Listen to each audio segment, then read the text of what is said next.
Olá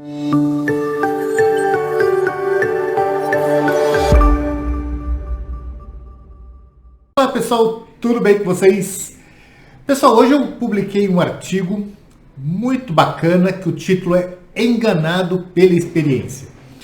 Eu tenho recebido aqui uns comentários de clientes meus, de ex-clientes, muito legal, e é interessante o tanto que vocês se interessam por esse assunto de querer compreender por que a gente tem essa facilidade de se apegar a certos pensamentos, a certas ideias, a certas crenças, de a gente não pensar muito de uma maneira muito lógica dentro daquilo que a gente acredita. Eu achei muito interessante essa vontade de vocês quererem entender um pouco mais sobre as questões que estão relacionadas com os nossos vieses, com nossas crenças, com o nosso modo de construir o pensamento. Eu acho que isso é tão importante, tão fundamental, principalmente para a liderança. É muito legal eu ver essa vontade de vocês de querer que eu explore um pouco mais sobre esse assunto, e por isso, hoje, eu escrevi um artigo bem interessante que explica justamente o quanto nós somos enganados pelas nossas próprias experiências. E olha que isso parece meio que paradoxal dentro daquilo que eu defendo, que é você se dar a chance de experimentar a vida. Mas existe ali dentro dessa forma, vamos dizer assim, de se compreender um pouco das experiências e o quanto ela pode nos tomar e fazer com que nós venhamos a cometer erros dentro das nossas decisões dia a dia, que eu fiz esse artigo, está muito legal, está publicado lá no LinkedIn, está no meu blog. Ele é bem interessante, o título é Enganado pela Experiência. E eu vou falar desse artigo aqui de uma maneira mais resumida, para que, enfim, vocês possam, de alguma forma, ter algum esclarecimento melhor sobre o artigo, ou para aqueles que querem ouvir um pouco, de uma maneira mais resumida, mais estruturada, mais direta, do que esse artigo tem para nos dizer. Mas antes de tudo, muito obrigado a todos que participam. Eu adoro receber o WhatsApp de vocês, eu acho muito bacana, muito legal, volto a dizer, é muito legal essa curiosidade que vocês têm demonstrado sobre essas questões de como nós estruturamos nossos pensamentos, sobre nossas memórias, sobre, enfim, do quanto nós nos enganamos, ou seja, nós com nós mesmos. Então eu acho muito legal isso, e isso tem um peso muito grande, compreender isso tem um peso muito grande na gestão, na liderança, na sua ação ali como uma pessoa que está à frente de uma equipe. É muito importante nós entendermos um pouco mais como nós funcionamos, justamente para a gente não cair nos nossos próprios viés. E esse artigo, pessoal, eu que fiz questão de trazer aqui uma ideia que dificilmente você vai ouvir, que é a proposta de a gente tentar compreender um pouco e reforçar um pouco a nossa atenção naquilo que não deu certo na nossa vida. Se você for pegar ali, você entrar ali no Amazon ou qualquer site, enfim, que tenha livros para vender e procurar cases de sucesso, você vai passar 150 mil anos lendo, de tanto que existem livros que tratam daquilo que deu certo. A gente tem se habituado a querer dar continuidade a uma maneira de pensar, de estruturar nossos pensamentos e com isso reforçar certas crenças a partir daquilo que deu certo, e esquecendo aquilo que deu errado. E o grande aprendizado da nossa vida está no erro, não está no acerto. O acerto, ele nos ajuda a qualificar melhor nossas ações e a gente ter uma certa tendência para as outras escolhas que a gente dá a partir daquela que deu certo. Ou seja, o acerto, ele é o que faz a gente se sentir motivado. E a motivação é a antecipação daquilo que a gente acha que vai dar certo. É aquela sensação, aquele prazer, aquela potência de agir. Entretanto, o conhecimento está naquilo que deu errado. O aprendizado, você quebrar o seu status quo, você quebrar seus paradigmas, você trabalhar de uma maneira muito mais sistêmica, muito mais harmoniosa, criar uma motivação, um incentivo dentro de você a querer experimentar um novo, a se desafiar, a buscar conhecimentos diferentes daquilo que você acredita, a ressignificar ou resignar as próprias crenças. Enfim, isso só acontece quando a gente se depara e a gente tem a permissão de observar aquilo que deu errado, não o que deu certo. Então esse artigo é bem uma provocação, porque muitas vezes nós somos vítimas das nossas próprias experiências. Por quê? Porque aquilo que está dando certo a gente tende a repetir e a não mudar muita coisa. Ou seja, a gente tenta seguir uma linha, uma lógica daquilo que está dando certo. O problema é que uma coisa que deu certo não necessariamente dá certo em outros momentos, porque a vida é um sistema orgânico. Quando eu falo orgânico, quer dizer que ele é vivo. Ele é vivo porque ele está sempre em plena transformação. Sempre está acontecendo fatos inéditos. Nós, seres humanos, somos incapazes de repetir um único pensamento. Nós somos incapazes de repetir um único momento, uma única conversa. Nós não conseguimos fazer isso, porque a cada instante que a gente se dá conta da vida, com a vida, a gente está mudando, está elaborando novas estruturas neurais, formando novas maneiras de observar a vida, aprendendo. E esse aprendizado, ele é sempre baseado, fundamentado a 3 características básicas da nossa mente. Uma, a informação que a gente tem agora, ela vai buscar dentro das memórias aquilo que nós temos como conhecimento passado. Então a gente sempre está no presente com o passado. E é esse presente com o passado que constrói a nossa realidade desse instante. E é esse mesmo presente com o passado que faz a gente atribuir aquilo que a gente acha que vai ser o nosso futuro. Então a gente sempre está comparando esse momento com algo que já aconteceu ou que a gente, de alguma maneira, teve acesso ou aprendeu ou alguém nos disse que seria dessa forma. Ou seja, de qualquer maneira ele está ali dentro das nossas memórias, dentro da nossa formação de uma lógica ali, de um conjunto de dados que vai trazer essa perspectiva dessa realidade. E todo momento a gente está sempre buscando no passado para o presente, no passado para o presente. E aquilo que vai dando certo na nossa vida, a gente tende a repetir. Ou seja, por quê? Por que a gente faz isso? Justamente porque aquilo que a gente aprendeu e a gente já faz bem, o cérebro ele entende que ele não precisa ter muito mais estruturamento, buscar muito mais coisas para gerar outras maneiras de observar aquelas questões, porque já está dando certo, já está funcionando. Então basta repetir que a gente vai ter ali quase que o mesmo resultado, os resultados muito próximos. E quando ele foge um pouco daquilo que a gente espera, dentro da proximidade, uma lógica de proximidade que a gente espera, você vai ali ter alguns segundos de consciência e muda o que precisa mudar. Mas a gente tende a repetir aquilo que está dando certo. O problema é que isso vai limitando a nossa capacidade de pensar, a nossa capacidade lógica, a nossa capacidade de experimentar a vida, de ver outras alternativas, de ter ideia, de buscar inovação, de buscar a criatividade, porque a gente vai se permitindo nesse automatismo inconsciente da nossa realidade com a vida. E isso tem um porquê. Claro que isso tem um porquê. Se você pegar uma estrutura, você pega a estrutura humana, ali do Homem Sapiens, há 300 mil anos atrás, há 150 mil aproximadamente, que ele começa a falar e aí vem o seu êxtase da sua consciência, das suas ações com mais clareza ali, que ele consegue efetivamente trabalhar algo consciente. Se você pegar esse cérebro, que é o mesmo cérebro nosso, é o mesmo, a estrutura, o hardware, vamos dizer assim, é o mesmo. Esse cérebro, ele tem que partir de um princípio que em dar continuidade àquilo que está dando certo para ele sobreviver. Ou seja, comemos, isso aqui nos alimentou. Beleza, deu certo, então vamos repetir isso amanhã para que a gente tenha energia para seguir com a vida. Essa ferramenta funcionou. Beleza, então vamos usar ela amanhã para que a gente consiga caçar.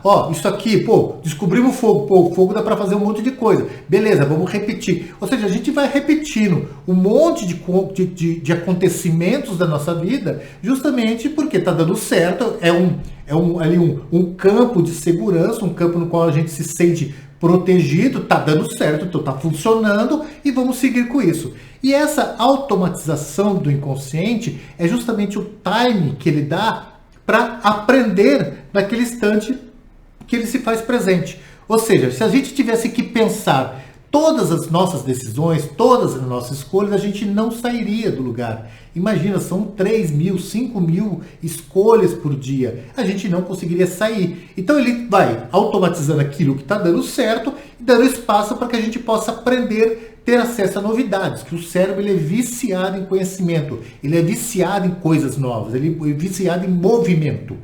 E isso traz muita alegria para nós, isso nos faz bem. Então é a oportunidade de a gente aprender e aquilo que está dando certo a gente vai seguindo. E aí que eu faço a provocação justamente nesse artigo, que é justamente entender que essa experiência de a gente fazer muito bem feito, aquilo que já está dando certo, a nossa maneira de cuidar da nossa equipe, de fazer gestão, de olhar para os projetos, de buscar aquilo que a gente acha que é maior risco, aquilo que a gente já sabe, pô, isso aqui não tem, isso aqui não importa, isso aqui importa. As coisas se movimentam.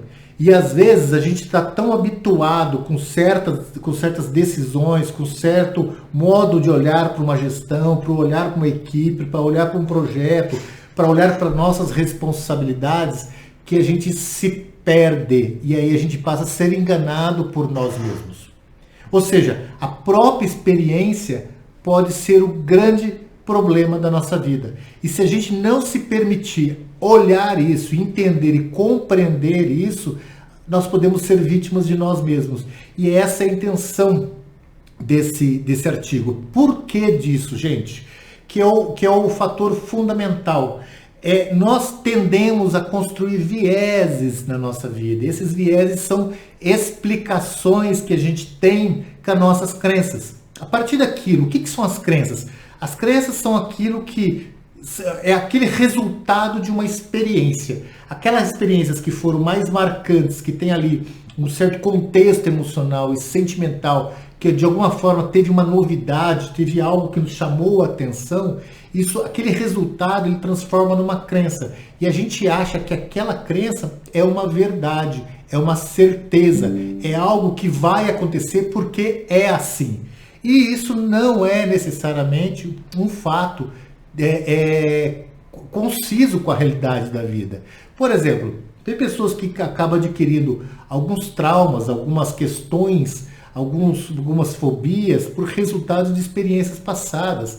Mas é muito claro que essas experiências passadas, elas não vão acontecer agora. E mesmo que ela aconteça agora de uma maneira semelhante, há outros recursos para lidar com aquilo. E não aquele recurso de quando você era uma criança, ou quando você estava desamparado, ou estava indefeso. Ou seja, a gente traz essas experiências como resultado daquilo que é verdade. O problema é que isso condiciona a nossa mente a tantas outras questões que são fundamentais, como as escolhas que nós tomamos, como a querer criticar e julgar tanto o outro, como as atividades, como o projeto, tanto querer buscar caminhos mais fáceis, observar coisas mais simples para não querer aprofundar e perceber que ali você não domina e que aquilo pode te expor de alguma maneira e você se sentir indefeso. Essa sensação de indefesa, essa sensação de vulnerabilidade, ela é uma crença, é uma coisa que você carrega de você. Essa questão de você querer sempre estar certo, querer sempre achar que é o dono da palavra, isso é uma crença, isso é uma característica que você traz a partir de resultados de experiências anteriores. Ou seja, a gente vive a todos os momentos baseando as nossas escolhas, nossas decisões, a partir daquilo que a gente entende que é certo, mas o que é certo para mim não é para você, porque nossas experiências de vida são completamente diferentes. E isso é o que faz as pessoas crescer, evoluir, ter discussões sadias, tornar pessoas melhores. Justamente essa liberdade que a gente deveria explorar ainda mais e ainda mais, de observar a vida de outras formas. O problema é justamente que essa experiência traz para nós uma certa ilusão que a gente tem domínio sobre as coisas, que a gente tem um certo controle sobre aquilo que está acontecendo. E isso é uma ilusão. Por isso que a experiência pode nos enganar. E aqui eu trago alguns pontos muito legais para a gente fazer essa reflexão. Então, por exemplo, a gente tem uma tendência, eu coloquei ali um capítulozinho que chama O Óbvio Direciona a Atenção. Esse é um problema na nossa mente. Esse é um daqueles recursos que tem a intenção de nos ajudar, que vem ali de um processo evolutivo com a ideia de nos ajudar, mas quando é colocado em prova dentro de uma organização, dentro de responsabilidades, que há outras pessoas, que há outros fatores muito mais complexos, isso perde um pouco a essência da sua estruturação. O que eu quero dizer que o óbvio direciona a atenção? Nós temos muito mais habilidade em observar aquilo que a gente entende que faz um certo sentido, mesmo que a gente nunca, dificilmente a gente olha o todo, a construção do todo, o que tem no meio e o que leva ao fim. A gente vai pelo resultado daquilo que a gente acha que é óbvio, aquilo que a gente entende, não, se fizer assim vai dar isso. A gente logo, a partir de experiência passada, a gente logo quer trazer uma resposta a partir de certas observações, sem entrar ao fundo e sem querer discutir que há outras possibilidades que podem levar a resultados muito melhores, ou muito mais concretos, ou resultados que pode trazer muito mais vantagem, muito mais ganhos para nós. E a gente tem muita dificuldade com isso. Por isso que a gente sempre tende a facilitar o caminho para o óbvio, para aquilo que é a resposta mais simples, para aquilo que é a resposta mais direta, que você precisa pensar menos. Não é que o ser humano não gosta de pensar, o ser humano não gosta de se sentir desafiado. Nós temos dificuldade de olhar para nós mesmos e falar assim, cara, isso eu não domino, isso eu não tenho certeza. Se essa conversa entre eu comigo mesmo é dentro do ambiente, de um quarto que eu posso olhar no espelho e ninguém está ouvindo, beleza. O problema é que quando está no ambiente de trabalho, você tem aquilo por natureza que é suas vaidades, que são o seu narcisismo, o seu egoísmo.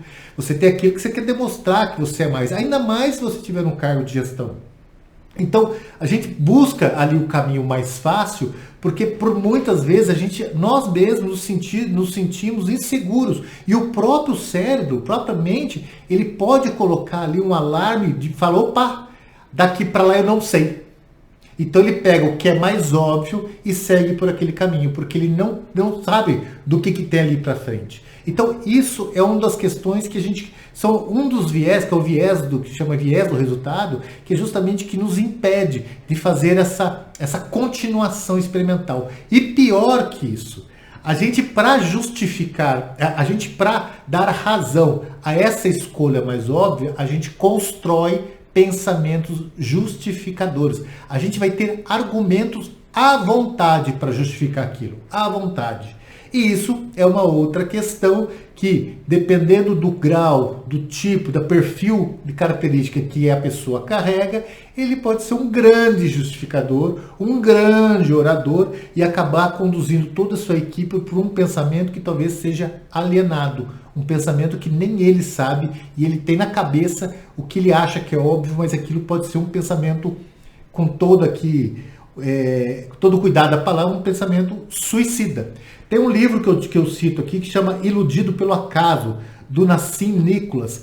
Eu convido vocês a ler esse livro, que ele trata justamente dessa ideia, dessa abordagem, de que nós temos dessa ilusão de que as coisas são dessa forma e que vão acontecer dessa forma porque minha experiência diz que vai ser dessa forma. Só que o mundo muda, as pessoas mudam, o ambiente muda, a temperatura muda, o clima muda, as necessidades mudam, ou seja, tudo está em movimento.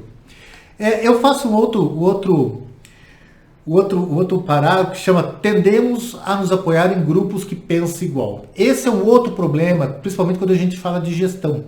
O gestor, uma pessoa que tem um grau de liderança e ele é um bom comunicador, ele traz uma capacidade de se comunicar muito bem, ele consegue fazer ali os seus silos de pessoas, aqueles grupinhos que se formam.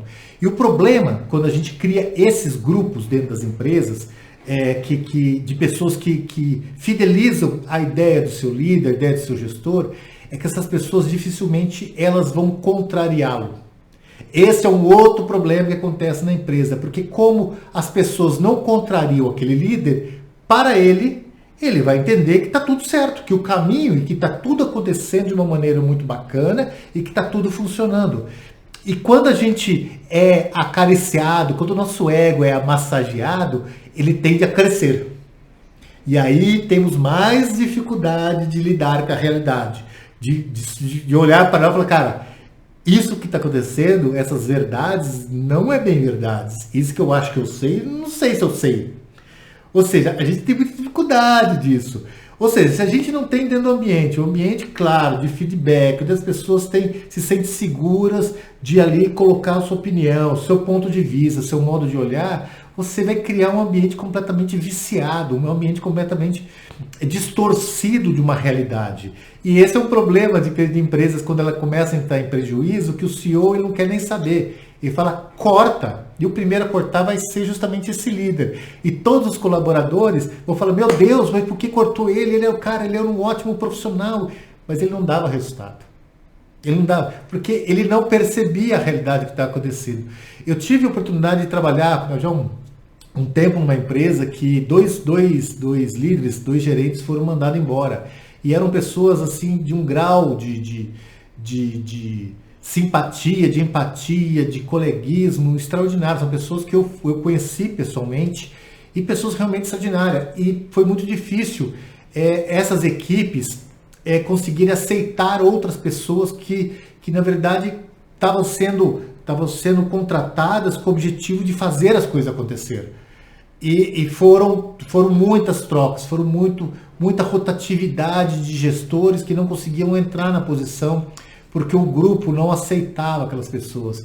E olha só, para eu conseguir trabalhar essa empresa, conseguir fazer as pessoas aceitarem um novo gerente, tive que fazer aí alguns meses de trabalho muito pontuais de gestão de mudança, para entender, para meio que descontaminar aquele vício que estava dentro do ambiente. E esse é um problema muito sério que acontece com as empresas, justamente quando essa liderança tem essa aproximação e ela não tem essa política de realidade que é trabalhada. Um outro é a questão da autovalorização das nossas experiências. Isso também é uma preocupação que a gente traz de nós com nós mesmos, que é a gente, porque a gente vem de certos acontecimentos que está dando certo, a gente tende a valorizar aquilo mais do que cara, nossa psicologia, ela tem muito a ver com o olhar de querer fortalecer a nossa própria existência, querer fortalecer a nossa própria razão. A gente tem uma tendência de nos empoderar. E isso também tem um sentido antropológico do comportamento humano. Porque é uma maneira de a gente meio que criar forças para lidar com o nosso dia a dia, para se sentir com vontade, com desejo, com paixão, com tesão de lidar com a vida. Então essa autovalorização que a gente faz é uma coisa meio que natural. O problema é quando a gente perde o time disso. E aí começa a valorizar muito as coisas, muito mais do que é. E acha que como a gente vem de uma cadeia que aí envolve um pouco do acaso, um pouco de sorte, de tá dando certo, a gente continua numa jornada e a gente perde toda a essência de olhar a realidade, observar o ambiente, ver o que está acontecendo fora das quatro paredes, ver o que está acontecendo fora do grupo que qual pertence, o que está acontecendo no mundo real. Porque a gente entra num mundo de fantasia, acha que a gente é um super-homem, nós não somos. E aí tem um perigo, porque quando a porrada vem, quando você é colocado na sua posição, você tende a levar um tombo muito maior. Bom, pessoal, isso é um resumo de algumas problemáticas que a gente traz, que são um conjunto de vieses que a gente vai construindo com a nossa vida, que a ideia, em princípio, é nos fazer se sentirmos pessoas poderosas, empoderadas, para conseguir lidar com a vida. E isso é um fator de nós, com nós mesmos, que a gente constrói.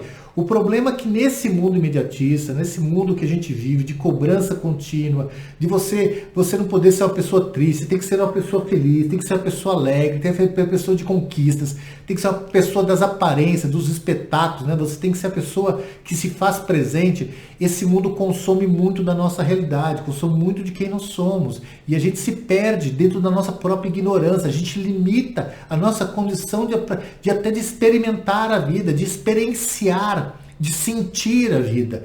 Por quê? Porque a gente acaba se perdendo em tantas cobranças que elas nem deveriam existir. E a gente, como a gente vai entrando num loop muito maluco da vida com a vida, a gente se perde com a nossa própria realidade.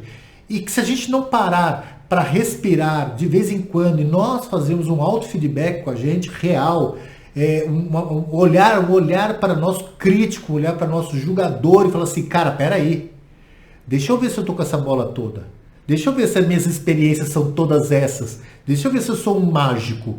Deixa eu ver se eu tenho todo esse poder. Vamos pegar aí, se a gente pegar aí alguns estudos que tem das 500 maiores empresas do mundo, que é editado desde 1955, todo ano sai a Forbes lança as 500 maiores empresas do mundo. Se você pegar todo o histórico, você vai perceber que quanto mais a gente chega ali para a década de 70, essas empresas começam a desaparecer e as empresas da próxima década não faz parte mais da década anterior. Ou seja, justamente por causa desses viés, de acreditar que está dando certo, de que as coisas, não, eu sou maior, eu sou melhor, eu sou isso, eu sou aquilo. Isso tanto a nível de colaborador, como a nível de líder, gestor, como a nível de diretor, CEO, CTO, do cacete, enfim, essa ideia aqui de você ser consumido por você mesmo, de achar que você tem tudo isso pode ser justamente o maior obstáculo da sua vida. Isso pode levar você simplesmente a um abismo, seja organizacional, seja pessoal, seja profissional, enfim. Eu quero trazer um pouco de lucidez de vocês, para vocês reflitam um pouco sobre isso. Então aqui eu trouxe aqui alguns pontos que eu acho que vale a pena você refletir para não cair na própria armadilha criada pelas suas próprias experiências. Olha que legal. O objetivo aqui é fazer você pensar um pouco diferente e não ser vítima de você. Comece, ponto 1, fundamental, princípio de tudo. Comece analisando aquilo que não deu certo na sua vida. Esse é um dos pontos fundamentais que a gente se esqueceu. Que a gente foi acometido pela vigarice de muitos, pela autoajuda, pela ideia que só olhar para as coisas que dão certo, só pessoas de sucesso, não. Esse é o caminho que vai te levar ao fracasso. Então, se você quer aprender um pouco mais de você, se você quer... Esse é o básico de uma terapia comportamental que eu faria com você. Comece olhando para aquilo que não deu certo. Sinceramente, de uma maneira muito simplória, sem julgamento, sem crítica. Anote, mapeie tudo que não deu certo. Que você vai perceber que existe uma sequência de pensamento, de estrutura de ideias, que elas começam a fazer sentido quando você olha numa linha do tempo. E essa estrutura de pensamento é o que pode auxiliar você a quebrar seus paradigmas, auxiliar você a ressignificar suas crenças. E talvez esse seja um dos maiores segredos que a gente tem que fazer com nós mesmos, ressignificar aquilo que eu acho que é verdade. Toda vez que você tiver certeza, provavelmente você está errado. Nunca esqueça disso. Segundo, não ignore o acaso. Não ignore o acaso. Esse é um outro problema das pessoas. Tem pessoas que vêm que têm um talento, que têm um conhecimento, e vêm num conjunto de fatores que ajudam ele a se dar bem no trabalho, a se dar bem na liderança, a se dar bem no projeto, a alcançar resultados bacanas. Mas é preciso olhar para esses resultados e perceber tudo isso vem dos meus esforços, vem do esforço do meu time. Esse time tem o meu dedo, tem a minha habilidade, tem a minha estruturação e a sorte e o acaso. Da mesma forma, naquilo que deu errado. Epicteto dizia, né, que 50% da vida depende de nós, os outros 50% é o acaso. E por mais que a gente tenha controle sobre nós, tem 50% que pode determinar a sua vida. Tem 50% que pode fazer um tijolo cair lá de cima justamente na sua cabeça. Que aquele carro vai furar o pneu e te atropelar justamente naquele instante. Ou seja, você tem aquela comida que justamente aquele pedaço estava contaminado. Ou seja, tem um fator do acaso na vida. Da mesma forma que tem você dar na sua cabeça, sendo uma lotérica, vai lá, faz o jogo e ganha. Ou seja, o acaso ele é parte de uma condição, de um momento da nossa vida. E a gente não pode se iludir com ele. Tanto para o lado negativo, de se sentir culpado por aquilo que acontece do acaso, por aquilo que não tem muita explicação, por aquilo que é fato. E tem o outro lado de querer se iludir com coisas que não foram da nossa ordem. Às vezes coisas estão dando certo, que as pessoas acabam se sentindo como responsáveis por aquilo, mas não necessariamente é. E aí você pode se tornar uma vítima de uma alucinação sua que não necessariamente é da sua competência, é da sua capacidade. E se for, estude mais, desafie mais, vá além, porque senão você também vai cair no esquecimento ou começar a cometer erros. Prevenir é melhor que remediar. Isso aqui, essa frase todo gestor já ouviu, seja aonde ele estiver no mundo. E essa é a ideia justamente de fazer uma busca, de tentar ali, como a gente tem 50% de controle na nossa vida e 50% do acaso, desses 50%, tentar prevenir situações no qual você pode ser a vítima de você mesmo. Ou seja, discuta os assuntos, as suas ideias, veja a proposta das outras pessoas, dê ouvido às pessoas, se permita a ouvir críticas, se permita a ouvir, a perceber que existe um movimento que pode ser diferente do seu. Ou seja, trabalhe isso com as pessoas, previna, ou seja, dê a chance de compartilhar certas ideias, certos comportamentos, certas propostas, para que você possa se contemplar de outras perspectivas, de outras maneiras de observar e pensar. Isso ajuda muito nós. Um outro ponto que é fundamental, mas aqui os próximos são para os caras nota 10. Até aqui é o básico. Agora os próximos são para quem é nota 10, para quem realmente quer ser um grande líder. Aprenda a lidar com a discórdia. O que eu quero dizer com isso? Motive as pessoas a discordarem de você. Mas a discordar a partir de fatos, claro. Quando você tiver certeza, busque alguém, busque ler, busque estudar, busque ouvir, busque conversar com aqueles que discordam da sua ideia. Essa é a maneira de nós crescermos. É a maneira que vai gerar dentro de nós pontos de vistas conflitantes, e esses conflitos eles vão nos tornar pessoas mais maduras em vários pontos, tanto comportamental, de quando a gente ser conflitado, a gente saber lidar com o conflito de uma maneira sadia, de uma maneira estruturada, inteligente, da mesma forma que a discórdia, a pessoa que discorda da gente, ela sempre tem algo para nos ensinar. Sempre tem algo para dizer, sem dizer que ela pode estar certa, sem dizer que ela pode trazer ganhos muito importantes para a nossa vida. Então, pratique isso. Pratique isso com seus colegas, pratique isso com pessoas que fazem parte da sua vida, com pessoas que você confie. Faça essas pessoas colocarem você contra você mesmo, para que você perceba que você não é dono da verdade, que existem outras maneiras de pensar. Isso para pessoas alto nível. Se você quer ser uma pessoa de alto nível, comece, além do que tudo que eu falei, a fazer isso de uma maneira muito, muito contínua.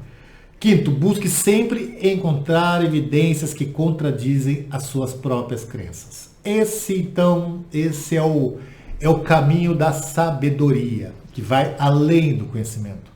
Quando você coloca em xeque as suas próprias crenças, é porque você se tornou uma pessoa realmente melhor. É porque você está apto a liderar, a fazer gestão, a ser um bom coordenador, a ser um bom observador, a uma pessoa que dá a vida para aprender, a pessoa que deixa a sua vaidade e tem muito mais um senso de responsabilidade, de crescimento interno, de um grau de virtudes invejável, esse grau de virtude que é extraordinário. Ou seja, sempre que você tiver a certeza, pesquise algo que contradiz ela. Por exemplo, uma das coisas que você aprende quando você vai fazer doutorado, quer dizer, os bons alunos, né? é justamente quando você vai defender as suas hipóteses, você olhar os lados, não só porque o resultado das suas hipóteses, o resultado de uma tese, ela pode ir a favor daquilo que você defende, ou você pode provar que o que você defende é uma tremenda bobeira, uma besteira, porque não é aquilo. E isso faz parte, isso também é uma tese, também pode ser resultado de uma tese. E é isso que faz diferenciar uma grande tese ou não. É quando a pessoa coloca ali para defender o lado também que contradiz ele, o lado que fala, cara, mas isso, ó, tem isso tem que ser considerado, tem isso tem que ser entendido, compreendido. Ou seja, quando a gente coloca evidências que nos contradiz, primeiro que isso tem que ter coragem. Coragem, isso é um grau maior de comportamento. E segundo, isso faz você ser uma pessoa muito melhor, mas muito melhor, com um vocabulário muito maior, com um pensamento muito mais sistêmico, com uma estrutura de realidade, de lidar com problemas, de lidar com pessoas, de lidar com situações, de saber lidar com o estresse, saber lidar com momentos de crise, com momentos de risco. Isso faz você ser o cara, faz você ser assim, uma pessoa muito bem estruturada, uma pessoa muito bem completada, vamos dizer assim. Não sei se eu posso dizer essa palavra, mas enfim, você entendeu o que eu quero dizer. Claro que isso é uma prática que começa e não tem fim. Então isso é continuamente. E volto a usar a frase. Toda vez que você tiver certeza, toda vez que você tiver uma certeza, você pode considerar ali que provavelmente você está errado. Pense nisso. O outro é a prática do pensamento sistêmico. E a prática do pensamento sistêmico é você observar o todo e não perder as oportunidades, não ter medo de errar, saber que o erro é onde está o aprendizado, saber que a chance de algo acontecer naquilo que está dando errado e ali surgir um insight, surgir ali uma eureka, fazer você, caraca, imagina ali, eu até coloquei aqui, né, se você pegar ideias desde o marca-passo, Teflon, raio-x, penicilina, micro-ondas, borracha vulcanizada, insulina, super bonder, picolé, tudo isso veio de erros, veio de insights, que o cara falou, opa, peraí, mas eu acho que tem alguma coisa aqui, deixa eu olhar diferente, ou seja, a pessoa não entrou não, desisto disso, vou começar, não, vamos, se você acha, você tem esse grau ali dentro de você, que fala assim, cara, vou investir, deixa eu observar de novo, deixa eu dar uma chance para atribuir um pensamento mais complexo aqui, um pouco mais estendido, porque se eu cheguei até aqui, é porque talvez tenha algo que eu possa tirar disso que seja muito maior do que aquilo que eu comecei, do que aquela ideia que eu tinha no princípio. E grandes ideias na vida surgiram assim. Justamente o cara vem ali, eu quero isso, aí não deu certo. Só que, aquilo ali foi a chance da pessoa de acabar descobrindo, inovando, criando algo muito maior, muito mais extraordinário. Então, não se apequene com seus erros, pense sistemicamente, pense como aprendizado, pense como aquilo, como uma base, um fundamento de insights de você com você mesmo. Ali uma estruturação de você poder tirar não só aprendizado, mas outros desafios de onde você está. Que às vezes você consegue, claro, com uma lucidez, com uma coerência, ali você praticando a ideia de você ouvir outras pessoas, de você não ignorar o acaso, de você conversar, de você discutir com as pessoas, pode ser ali que esteja algo maior de você com você mesmo. Beleza, pessoal? Então a ideia justamente é que muitas vezes a gente pode ser vítima da nossa experiência se a gente não der a chance de nos observar, de a gente fazer uma avaliação sobre como estamos indo com a vida, como estamos indo no trabalho, como estamos indo nas nossas responsabilidades, nas nossas atribuições, como está o nosso nível de conhecimento, o que eu sei, talvez eu precise saber algo que seja diferente do que eu sei, justamente para eu construir algo muito maior, ter insights muito maiores. Ou seja, fugir do status quo, quebrar ali paradigmas, se desafiar, para que as suas experiências não continuem seguindo uma única linha e você acaba sendo a maior vítima de você com você mesmo. Espero que tenha feito sentido, espero que vocês tenham gostado. O artigo eu vou deixar ali o link lá aqui nos comentários. Sempre se esqueça, nunca se esqueça, pessoal, Deixa seu like, faça os comentários, compartilhe, se inscreva no canal. Se gostou, se inscreva para mim, faça ali algumas observações que vocês acham que são válidas. Se vocês tiverem algum tema bacana dentro da estrutura, do pensamento comportamental, eu faço questão aqui de pesquisar para vocês e tentar falar um pouco sobre eles. Enfim, eu estou aqui justamente para a gente trocar ideias, trocar conhecimento e, claro, nem eu, nem você, nem ninguém tem a verdade, tem a certeza. A gente aqui está simplesmente dando a oportunidade de co-criar. Eu acho que esse talvez seja o maior dos aprendizados que todos nós podemos carregar com nós mesmos. No mais, uma boa semana para vocês, que seja uma semana repleta de realizações, de sucesso e um beijo. Tchau, tchau.